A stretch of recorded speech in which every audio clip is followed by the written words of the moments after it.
Yeah, I will. Thank you.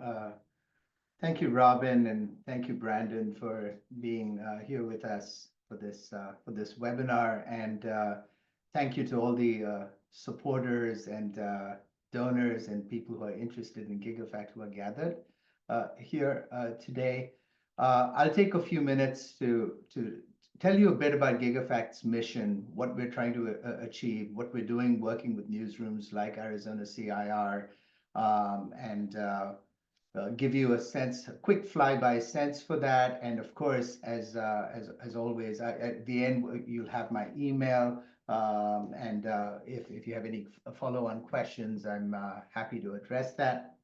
So Gigafact was founded in 2022, and we think of our mission as scaling access to facts in a time when there's a lot of online confusion uh, and rumors swirling around people and people losing a sense for what information they can trust. What we're really seeking to build is Gigafact with its partner newsrooms as a new brand, if you will, that allows for easy recognition of really well-sourced facts and to treat facts like a real entitlement, right, for people like water and air. And I think in the digital era that we live in, we really need to start thinking about access to factual information as a fundamental right.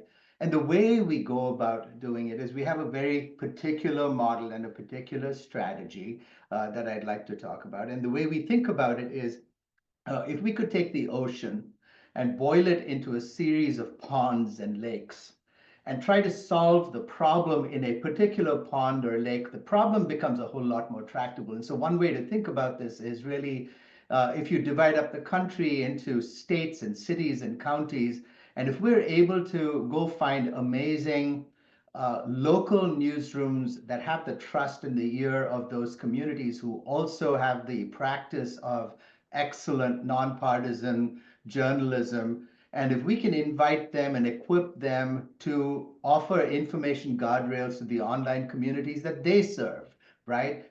It's now the problem is now 100,000 people living in a town. It's 50,000 people living in a county, and to invite really high quality sources to intercept these online confusions in their communities.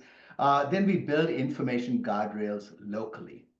And then if we can use technology and models of scaling to do it 10 times, 100 times, 1,000 times, all around the country and eventually all around the world. And that's the model of Gigafact, is really to invite these really high quality newsrooms that have a very specific local focus, as you're going to hear from one excellent one for the rest of this webinar. We are a non-profit. We were founded a couple of years ago. We feel like we've made a lot of progress. It's been rather breathless for us, and we have some great institutional donors behind us for whom we're really grateful, and some amazing individuals, several of whom are on the call today. And I just couldn't be more grateful to the individuals who really stepped up and supported us at a time when a lot of these things were just ideas on a page. Uh, so what is it that newsrooms who are part of Gigafact do? We train them, help them, tool them, give them a set of methodologies about how do you intersect a viral claim. And our answer to it, and by no means the only answer in the world, but one simple answer to it, is something that we've constructed that's called a fact brief. And you'll hear that being referred to over the course of this webinar.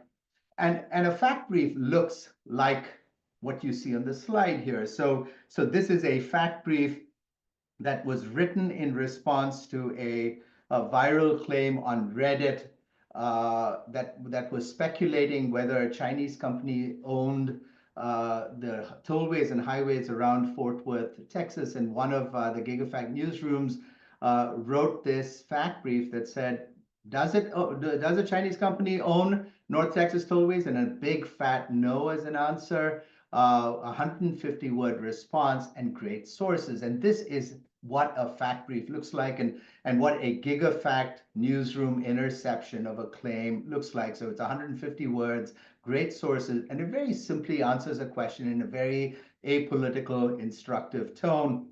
Um, and these fact briefs are published on the newsroom sites, are discovered the same way that all their other content is, except as you'll see, fact briefs have a very different kind of travel journey digitally, because they tend to be highly responsive to a zeitgeist question that's circulating on social media. We can talk more about that if you have questions.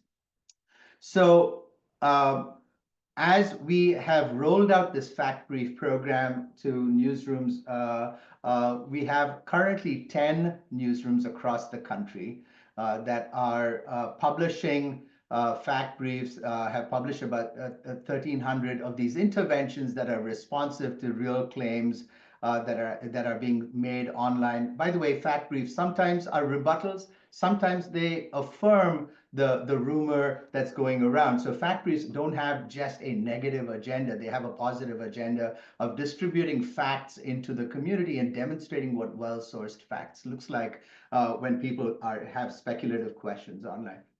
So our mix of newsrooms includes some great state newsrooms in Colorado, Nevada, Minnesota, Oklahoma, Wisconsin, and Arizona that you're going to hear from. We have a couple of metro newsrooms in Texas, El Paso, and Fort Worth. And then we have a couple of topic newsrooms, one focusing on economic and pocketbook issues, and another focusing on climate-related questions. And we've just had a great year of 2024 of really making this model work with this mixed group of newsrooms that kind of are coming at the problem in different ways.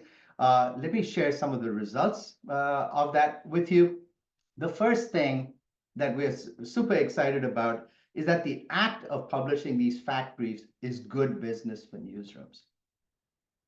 What that means is newsrooms that publish these fact briefs typically see the content, fact brief content, attracting on average across all of our newsrooms 20 to 25% more visitors than their traditional content does. And in some cases, in some of our newsrooms, it's as high as 80 to 90% more visitors than other content does.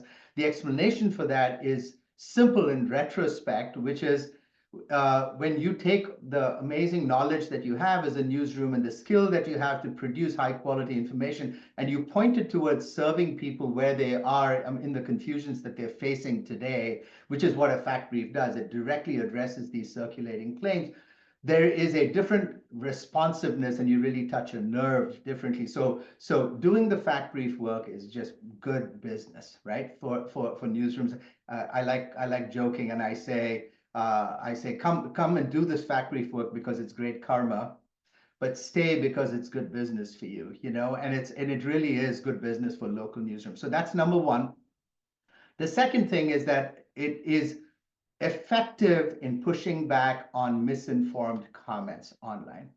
And on the, it can be simple facts such as someone talking about a local issue, saying, worrying that their highways are owned by Chinese companies, right? It doesn't have great political significance, perhaps, but it feeds into this, into what's on the minds of what's on the minds of people in the community, and addressing those. It could be political distortions where the information landscape is being exploited by political campaigns. And as we know, all national politics are local. All of Congress, has a set of local roots, and the ability to offer guardrails to political distortions is a big part of Gigafact's mission with its newsrooms.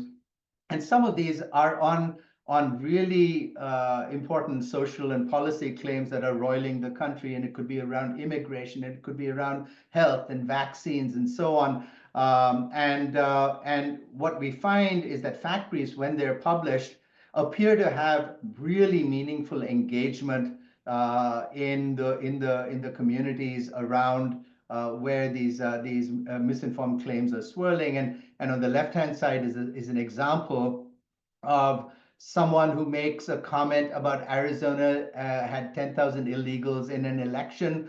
And what's really interesting, and what we start seeing happening, is that someone else, not anyone affiliated with Gigafact or its newsrooms, found this Arizona CIR fact brief that responded to that very question and took that and started planting that in all these threads online. And so we're starting to kind of see fact brief champions, and in the way in which these kind of factual information is getting back into these social media narratives is really quite exciting for us. And the third thing I'll say about Gigafact is that when we think about going from 10 newsrooms that are producing a couple of fact briefs a week to hundreds and hundreds of newsrooms that are doing this work, AI and technology is a key part of our strategy in making this happen.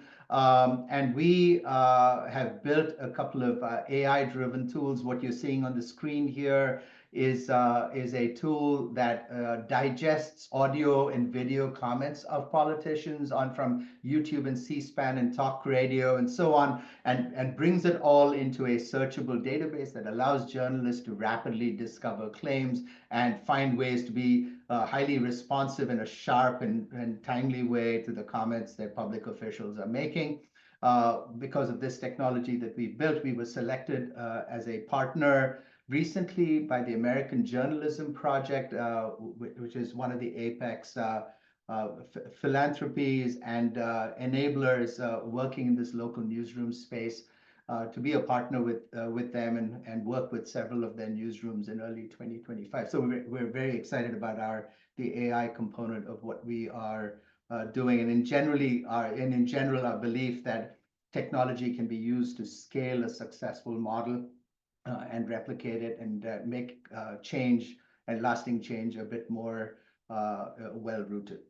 So I'm going to close my little overview of Gigafact here by just saying this is what Gigafact's map looks like. We've got the place-based newsrooms in red that are operating in the States. The ones in purple are city-based, and topic-based are operating across the country. And we've got 10 of these newsrooms. And what we're really aspiring to do with the right kind of funding in place is to look like this 18 to 24 months from now, right? And you can now imagine the benefits of this Gigafact model of fact briefs being circulated in their communities, pushing back on misinformation, now being scaled across the country and having it feel like a much more ubiquitous experience, regardless of the community you live in, regardless of the topic of concern that you have. And we really think that this model of scaling is just a really highly effective one by starting locally and demonstrating the power of it locally. So with that, I'll invite questions in the Q&A about Gigafact.